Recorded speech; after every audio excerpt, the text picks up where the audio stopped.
Okay, everyone, and welcome back. Today is different. It's been a whole week since that fateful day. I can't believe I'm standing here. This past week has been so strange. It seems like the whole world around me changed after that day. I've gotten letters and messages, even money from strangers, all giving me their sympathy about Sayori's passing. Generous gifts nonetheless. I'm the first one here. The others said they'd be here soon. I take a seat and look at her gravestone.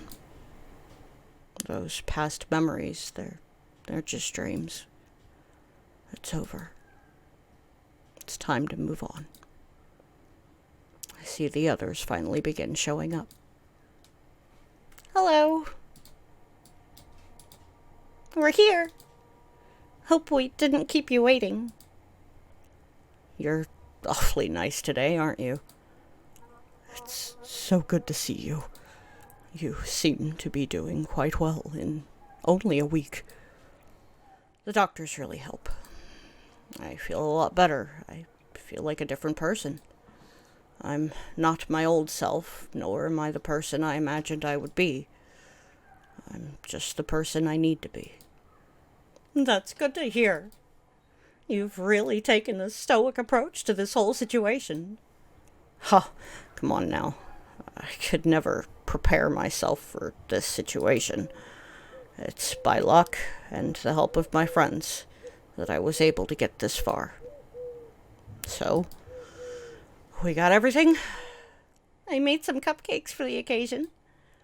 I got the drinks. And the others will be showing up shortly.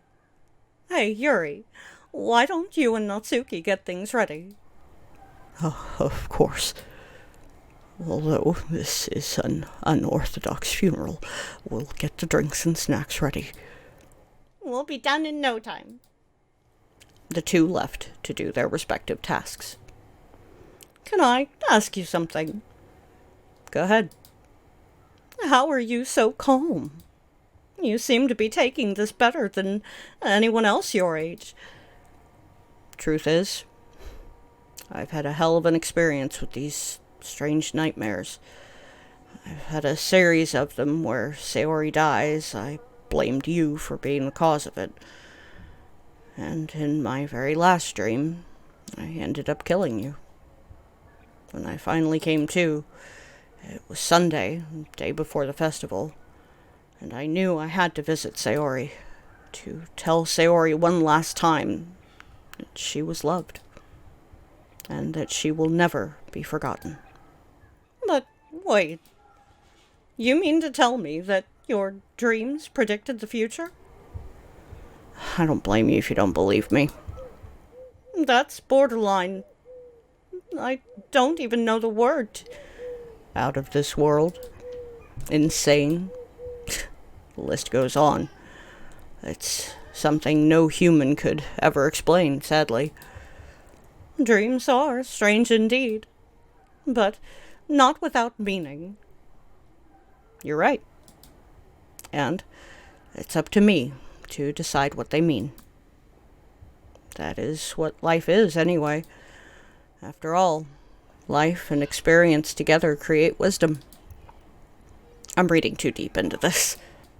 Let's see how the others are doing. No one's really showing up. I guess I'll move things along. Are you nervous? Need a little pep talk? About public speech? I don't need it, Miss Debate Team Leader. I've just never been to one of these sorts of things before. This is all new to me. The movies and books, they say days like these are supposed to be sad and gloomy. But while we are all grieving, I haven't felt more empowered in my life. It wouldn't matter to me if you three showed up or the entire school showed up. What matters is that her memory is being kept alive.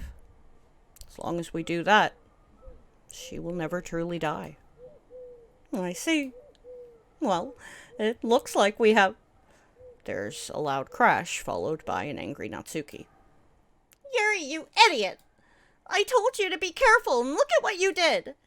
I can't serve these anymore! Most of Natsuki's baked goods were now laying on the grass. Ants made no haste crawling on them. It was an accident, Natsuki. I swear. Swear my ass, you clearly knocked them down. Well, maybe it wouldn't have happened if you went with what I suggested. I warned you that if you put them too close to the edge, they would fall. Well, they wouldn't have fallen if your fat ass didn't bump into the table. None of this would have happened. My posterior has nothing to do with this. You should have heeded my advice. This is your fault. You're the one who knocked it down. I'm not going to admit anything when it was your negligence that caused this. If anything, this is your fault. I bet you wanted to knock down my cupcakes on purpose. You're just jealous that no one came here for your drinks. That's not... Natsuki. You two are... Stay out of this, Monica! Perhaps it is a good thing your cupcakes got knocked down if no one came here for my drinks. Oh, yeah? It would mean we're even. Well, why don't you just go? That's enough. Both of you. You two are causing a scene. So what? We're at a funeral, not the clubroom. That's what. So, you're siding with Yuri, aren't you, Monica? I bet you're wanting to promote Yuri to be the new vice president. That's not my concern right now, Natsuki. I understand you're frustrated that Yuri may or may not have knocked down all your hard work, but you shouldn't lash out at your classmates. May have? We both know she did it. Natsuki, please calm down. We can't resolve any of this if you act like this. Calm down? I am calm. You just need to see that Yuri is the one at fault here. I am not, and you know it. You just don't want to take the blame. And Monica over here just wants to take Yuri's side because they're all buddy-buddy. I knew you were full of yourself, Monica, but I never knew you were also a nepotist. That's the biggest word I have heard you use all week. Excuse me? Yuri, this is why you can't... All right, that's enough, you two. Now, do you two know why we're here? We're here for Sayori's funeral. That's what we're here for, not why. Well, Don't change your words on me. What Illy is getting at is that while we're here for her funeral, the reason we are here is to honor her memory. Exactly. Sayori wouldn't want you two fighting. So if there's one day where we can put our differences aside, let it be today at least. You two can never speak to one another after today. You're right. Yuri, I'm sorry. My apologies, Natsuki. I wish I didn't have to raise my voice at you. Let me help you out. Yuri kneeled down and started picking up cupcakes and piling them on a tray. When the two finished, they both threw it in the nearest trash bin. Yuri swung her hip and hit Natsuki. What was that for? I hope it isn't too big for you. Haha, very funny, Yuri. A handful of classmates and teachers show up.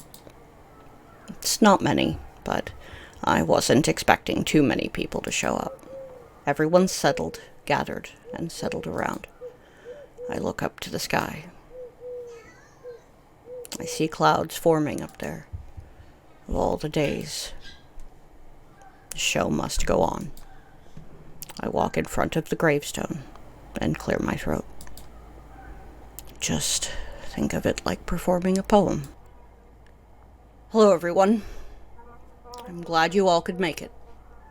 We gather here on this day to celebrate the girl who brought joy and sunshine wherever she went. A girl who lived happily without a care in the world. A girl who made friends with anyone and everyone. but I can't deny nor look away from the truth. Sayori's depression took her away from a life that could have been well lived, a longer, more fulfilling life. She leaves behind all her classmates, her friends, her loved ones, her very dreams. It took me a while to come to terms with this fate. I mourn for her. I cry out to God, why was this his plan for her? And yet, I let it go. While I have questions and demands, I grieve. And I remember her for who she was, not what she became. Today, I carry Sayori's memories in my heart. I will lead a new life. While today is gloomy and bitter, it will lead to a brighter, sweeter tomorrow. I feel a droplet of rain fall. I feel a few more. I wave it off and continue going. So, I say to all of you, my friends, death is not an ending. She may no longer be with us, but these feelings of grief will pass like the waves of the ocean. Tomorrow, we will wake up and continue our lives. The world keeps spinning, but to our friends, family, and to our fellow brothers and sisters on this planet, we carry the memory of those we love in our heart. And today will be a day for Sayori. The rain started to pour down. I could barely hear my own voice at this point. People scamper and run out of the rain as fast as they can. I guess the big man wanted me to end this. Regardless, thank you all for coming today. Let's get out of here. Agreed. Everyone ran into the nearby church. I opted to stay in the rain. What are you doing? Come on, Illy. I could ask the same of you, Monica. Out of instinct, I take off my blazer and hold it over Monica. Ah, thank you, Illy. Of course, Monica. You really do take after Sayori a lot, don't you? Yeah. I always was like an older brother to her, protecting and taking care of her. It's what I always found myself doing, even out of accident. You're too kind. I will never forget the kindness and compassion she taught me. Aw, that's sweet, but we should get out of here. Agreed. Don't want to catch a cold.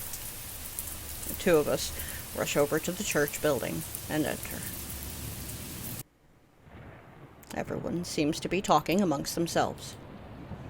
Good to see everyone still having a good time. What kept you two? You two could have gotten sick. Don't worry, Yuri. Sickness can't bring someone like me down. And here I thought my father was full of himself. Please, Natsuki. It's noon before I realize other people inhabit this planet. Monica and Yuri laugh a little. Natsuki's face grows with confusion. Forget it. If it makes you feel better, Natsuki, I left my stuff outside. Now we are even. You're right, Yuri. I see some people begin to leave. They wish me good luck and take their leave. I converse with the others. We exchange stories, crack jokes, and such. The rain persists for hours as more and more people leave. Soon, only the literature club and I were left. So, today was a fun day. What do you all think? It didn't go according to plan, but I found solace in it. I can't complain. I mean, this kind of crap happens. Murphy's Law, I believe. Whatever can go wrong will go wrong, I think. I thought it was. Whatever can happen will happen. Maybe you're right, Monica. When it rains, you think God is crying? I thought you weren't religious, silly. Doesn't hurt to ask. Besides, what else are we going to do in the meantime? Well, yes, I do.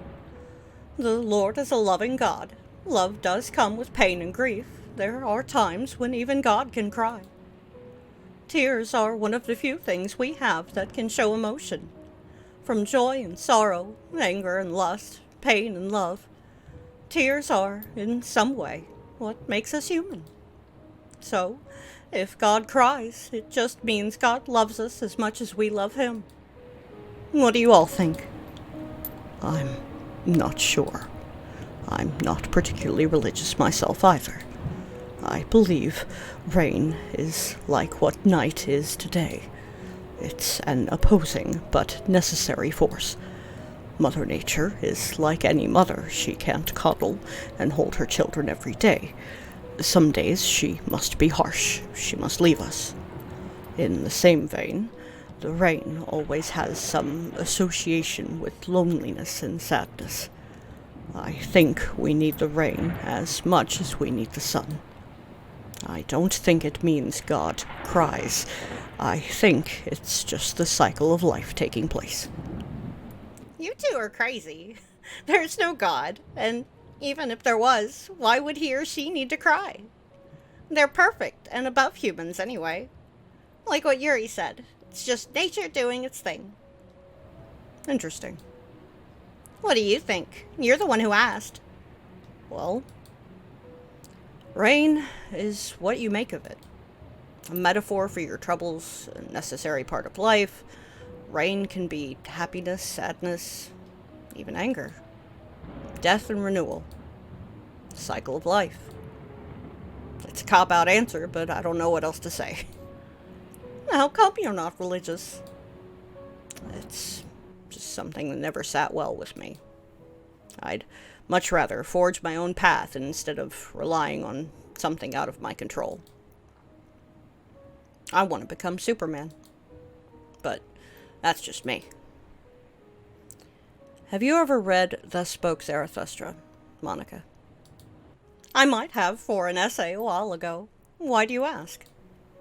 The man in the book decides to move up into the mountains and reflect on life and humanity. After 10 years of isolation, he comes down and shares his wisdom with the rest of humanity. But the man is met with ridicule and scorn. Are you sure that's the sort of life you want to live? Wouldn't have it any other way. Life is boring when people don't challenge you. That's what I loved about sharing poems with you all. I never imagined I would find such different and unique writing ideas and styles. So, I don't care if people hate me and my ideas. So long as one person listens and understands, and applies that knowledge to their own life, and it passes down to their own kin. Then I've done my job, and it was worth it. In the same vein, it's what I'm doing with Sayori's memory. To put it simply, Monica, I do not want to wage war against what is ugly. I do not want to accuse, or accuse those who accuse. Looking away shall be my only negation. Amor Fati, let that be my love henceforth. What are you two going on about? This Amor Fati stuff sounds Italian, and it's making me hungry. It's a good one, Natsuki. No, really. What are you two talking about? Maybe if you had read stuff other than those fancy comic books, you would understand. Oh, shut it. I'll read this book if you agree to read a manga. Deal? Just don't expect me to be one of those, Kratus. Deal. I think I know one that you might enjoy. By the way, it's otaku. Consider it karma for saying Amor Fati. Very funny. Now, I think you'll like this one. It's called The End of a New Beginning. Yuri and Natsuki veer off into a conversation. I look out the window. It almost looks like nighttime. I look down at my phone. It's only 4 in the afternoon. My, nice weather we're having. quite. Looks like hell outside. Though I always imagined hell to be dark, cold, and unforgiving. But I also thought living was hell. We're just doomed to repeat our lives until we live it right, and then we go to our Maker. So you do believe there is a God? Funny. If I could ask for one thing in this world from God, it would be knowledge. Knowledge?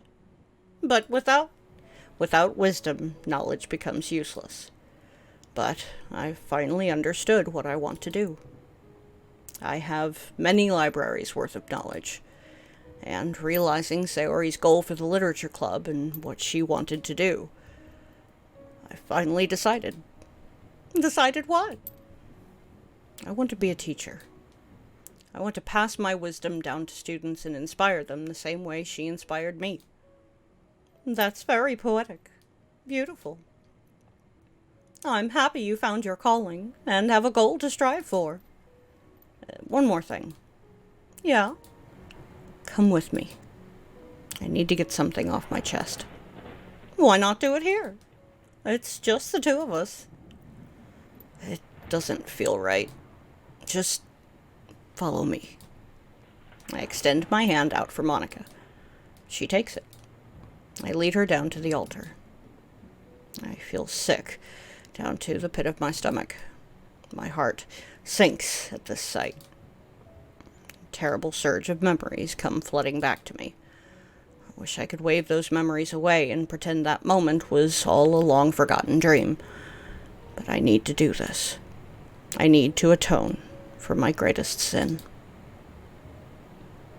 Why are we here? Just hear me out. All right, Ellie. When I went to see Sayori the Sunday before her death, she mentioned that you had said something, that you were right about something. She said you were right that she would be better off if she were gone. Ellie, It's the truth. so this is my fault? It's no one's fault. Could have been thousands of other factors at play. Depression is an illness. Sometimes when we do everything that we can and do it right, we can save them. Sometimes there's nothing we can really do. Sometimes they are already beyond our help. I know you feel terrible, that you probably blame yourself for this, Monica, and to be honest, I do too. But by the time I learned Sayori had this, there was nothing I myself could do.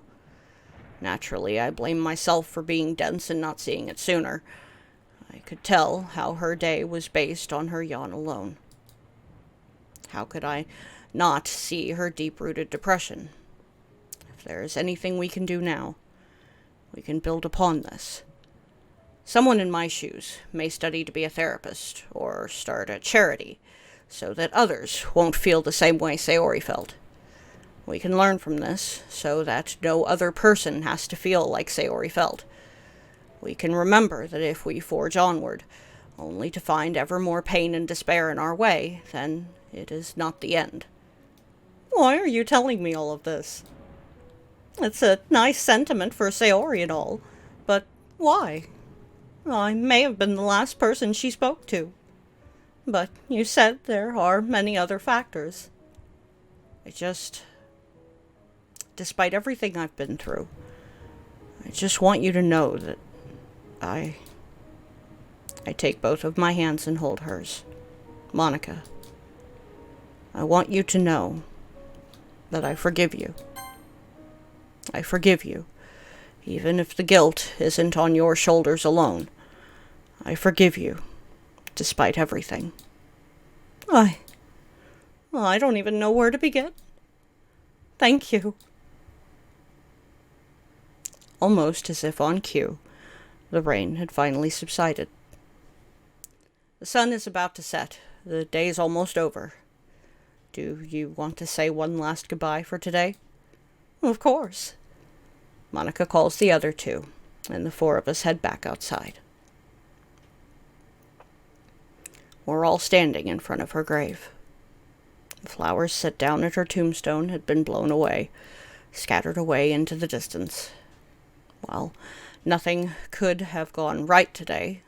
Today was a lesson, an experience, a day I will never forget. We all share our final goodbyes and farewells to our friend. I kneel down onto the muddied earth and put a hand on the tombstone. Today is a beautiful day. I fought and fought against fate, grasping on to any sign of hope I could find, hoping that I could one day save you. I've returned so many times I forgot where all this started. I forgot what I was even fighting for. I forgot who I was. I thought I was damned to live this life to suffer. But now I realize I was blessed to cherish these final moments with you. I am eternally grateful for this one chance. Life isn't living from one day to the next. It's about living it to the fullest, as cheesy as it sounds. But you wouldn't care if it sounded cheesy. All that's left is to move forward. I stand up and look to the sky. Night is about to fall. I give my final farewell, and so do the others. Thank you, Sayori. Thank you for being my dearest friend. Your memory will carry on in my heart. As one, we all stood above her grave one final time and glanced up at the stars, who seemed to gaze back at us, and in that moment, a new star caught our eyes, shining brighter than all the others, a new light to guide our paths, a renewed hope, a new beginning, a new fate. Don't forget to like, follow, subscribe, and ring those bells. That's all I have for today. Thanks for listening. Bye-bye, everyone.